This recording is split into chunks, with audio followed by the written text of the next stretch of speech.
Government develop చేసే areas అంటే మీరు ఏదైతే ఎఫెక్ట్ అయిన ప్లేస్లు మీకు ఉపయోగపడుతున్నాయా లేవా అని? గవర్నమెంట్ చేసే అభివృద్ధి కార్యక్రమాలు ప్రజలకు ఏమైనా ఉపయోగపడుతున్నాయా లేవా అనేది ఉందో, ప్రజలకు ఏమి ఉపయోగపడ్డప్పటికీ కొంత ప్రభుత్వాలు ఏ ప్రభుత్వం అయినా అధికారంలోకి వచ్చిన తర్వాత ఏవో కొన్ని సంక్షేమ కార్యక్రమాలు, అభివృద్ధి కార్యక్రమాలు కొంత చేస్తాయి.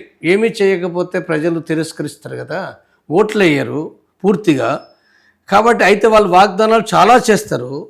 వాళ్ళు 100 వాగ్దానాలు చేస్తే 4 వాగ్దానాలు 6 వాగ్దానాలు అమలు జరపడం అంటే చాలా కష్టంతో కూడుకున్న పని ఉంటుంది. అది వాళ్ళు చేయటం లేదు. కాబట్టి ఆచరణలో ఏం జరుగుతుంది, ఒక ప్రభుత్వాన్ని అంటే గెలిపించిన ప్రభుత్వాన్ని ఓడించడం కూడా జరుగుతున్నది కూడా మనం భారతదేశంలో చూస్తున్నాం మనం.